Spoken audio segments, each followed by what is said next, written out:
안녕하세요. 사무행정 회계 처리를 담당하게 된 A업 상호연구회 중주사업고등학교 교사 장호근입니다. 사무행정에서 회계 처리가 차지하는 비중은 굉장히 높다고 볼 수 있는데요. 그 이유는 기업은 이윤을 창출하기 위해 만든 조직이고요. 이윤을 창출하기 위해서 수많은 돈의 흐름과 돈의 관리가 필요합니다. 그래서 회계 처리는 사무행정에서 굉장히 중요한 부분이다. 이렇게 말씀을 드리고 사무행정의 학습모델의 능력에 대해서 알아보도록 하겠습니다. 먼저 목차에 대해서 알아보도록 하겠습니다. 첫 번째, 회계 처리 여부 확인합의, 경부의 사용 내역과 분류, 지출결의서 경비 예산의 확인. 그 다음에 두 번째, 경비 처리하기, 증빙서류 확인, 경비 회계 처리와 마지막으로 회계 처리 점검하기, 경비 처리 확인, 경비의 집계와 분석으로 이루어지도록 하겠습니다. 자, 먼저 알아볼 부분은 경비인데요. 회계학 관점에서 경비는 제품의 제조 원가를 구성하는 원가 요소 중 재료비와 노무비를 제외한 모든 것을 말하며, 이러한 경비 과목 중에 제품 제조와 직결되는 것은 제조 경비, 판매 활동과 관련되는 판매비, 기업의 전반적인 관리 활동과 관련되는 관리비로 구별됩니다. 이 중 사무행정상의 경비는 기업 활동의 전반적 관리에 소요되는 비용을 말하는 것으로 회계상 경비 대부분 판매비와 관리비를 의미합니다. 이에는 여비교통비, 소모공구, 기구, 소모품, 각종 회계 개정 과목 등이 있습니다. 네, 먼저 우리 회계 처리에 있어서 가장 중요한 것이 개정 과목을 정확하게 기입하는 것인데요. 여러분이 1학년 때 회계 원리 시간에 또는 2학년 때 회계 정보 처리 시스템 또는 NCS 회계 실무 시간에 이미 배웠던 부분이라 간단히 넘기겠습니다. 여비교통비, 소모품비, 복리후생비, 임차료, 보험료, 수선비, 생과금과 포장비, 운반비, 광고선전비로 만 여기에 표시를 했는데요. 여러분이 정확한 개정 과목을 정하셔서 회계 처리를 하는 것이 가장 중요하다고 생각이 됩니다. 다음은 지출결의서로 넘어가겠습니다. 기업에서 돈을 지출할 때 담당자, 사원 임의로 돈을 지출해서는 안 되겠죠. 관련 절차가 필요합니다. 이와 같은 지출결의서는 기업의 운영 과정에서 발생하는 비용에 대해 회사 내부관리상 지출을 사전 승인 요청하는 관리서류로 현금 흐름과 관련하여 자금을 관리하는 부서에서 회사 자금을 사용을 허락받고 출납을 승인하기 위한 일련의 절차로서 사용되는 하나의 증빙서류입니다. 지출서류의 작성과 절차는 사무실의 일반 경비 지출에 대해 경비처리 담당자가 관리자에게 결제를 받기 위해 작성한 서류로, 그 절차는 자금이 필요한 부서에서 지출결의서를 작성하면 격리부서에서 자금 책임 담당자, 부장, 사장 등을 통해서 결제를 받아서 지출을 하게 되는 중요한 서류가 지출결의서라고 보시면 됩니다. 자, 그러면 여러분은 지출결의서는 어떻게 생겼나라고 궁금해 하실 텐데요.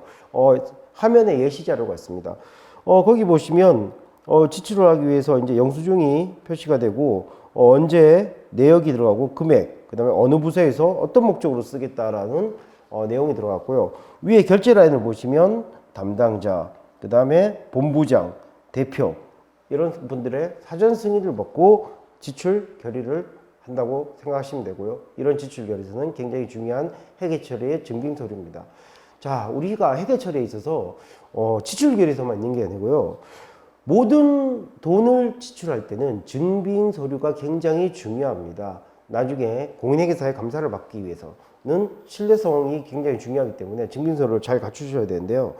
증빙서류의 종류는 첫 번째, 방금 설명드렸던 지출을 하기 위한 증빙인 지출결의서가 있고요. 두 번째, 거래명세서가 있습니다. 거래명세서는 서로 간의 거래 사실을 증명하는 자료일 뿐 실질적으로 세법이나 회계상으로 효력을 발휘하지 못하며 법률적 문제로 소송이나 기타 분쟁 시에 증명서로 이용될 뿐입니다. 여기서 중요한 것은 세법이나 세무상의 거래 효력은 발휘하지 못한다는 거죠. 다음 세 번째, 입금표입니다. 서로 간의 대금의 수불사항을 나타내는 자료일 뿐 실질적으로 세법상 효력을 발휘하지 못하며 법률적 문제로 소송이나 기타 분쟁 시에 증명서로 이용될 뿐입니다. 자, 여기서 가장 중요한 것은 네 번째인 세금계산서, 계산서, 신용카드 매출전표라고 할 수 있는데요. 세법에서 비용의 지출 사실을 인정하는 증빙, 현금 영수증 포함합니다. 3만 원 이상의 초과 지출은 반드시 받아야 하는 법정 지출 서류입니다.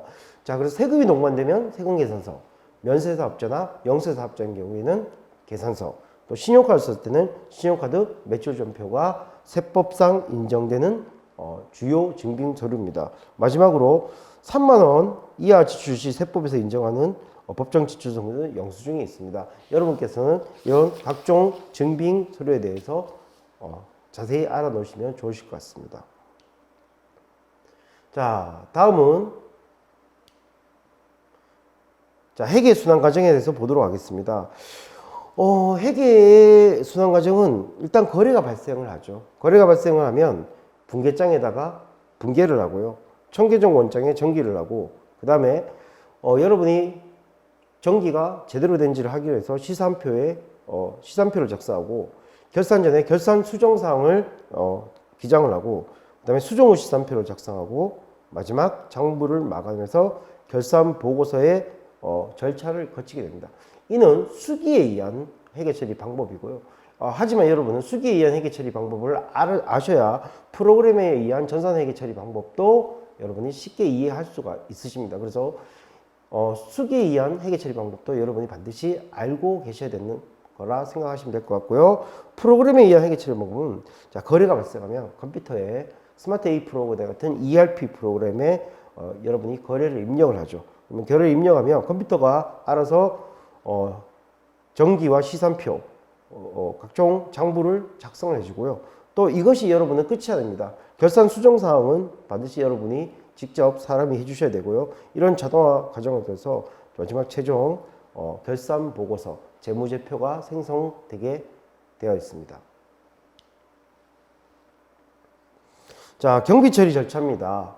일반적으로 기업 각 부분의 경영활동을 발생하는 경비 처리 절차는 다음과 같습니다. 먼저 지출결의서를 작성하고요. 지출결의서에 증빙서류를 첨부하고, 지출결의서를 검토하고, 지출결의서를 접수하고, 이 회계 프로그램에 전표를 입출력합니다. 그래서 지출결의서가 승인되면 최종적으로 집행되는 절차로 경비처리 절차가 이루어집니다.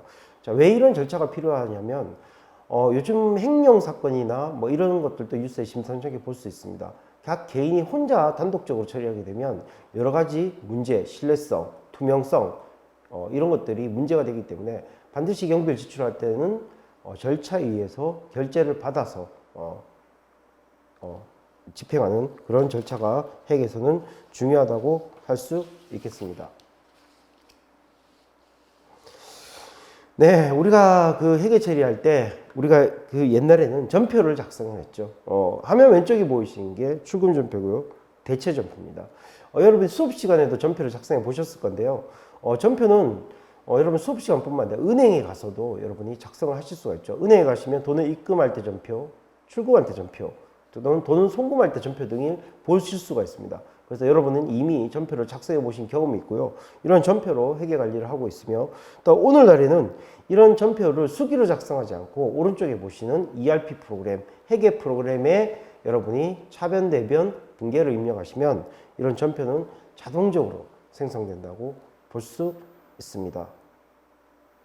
자, 우리 회계처리, 사무행정에서 회계처리 과정은 여러분의 선수학습인 회계원리, 회계정보처리 시스템 또는 NCS 과목인 회계실무 과목에서 충분히 학습을 하셨다고 볼 수 있고요. 사무행정 과목에서는 이런 어떤 관련 절차, 증빙서류가 무엇이 있고 어떤 것이 중요하냐 이런 것들에 대한 내용을 다루고 있습니다.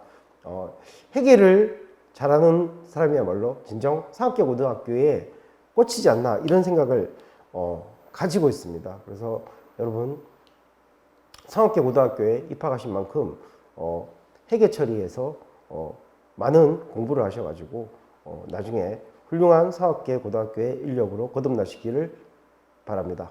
네, 이상 강의를 마치겠습니다. 네, 감사합니다.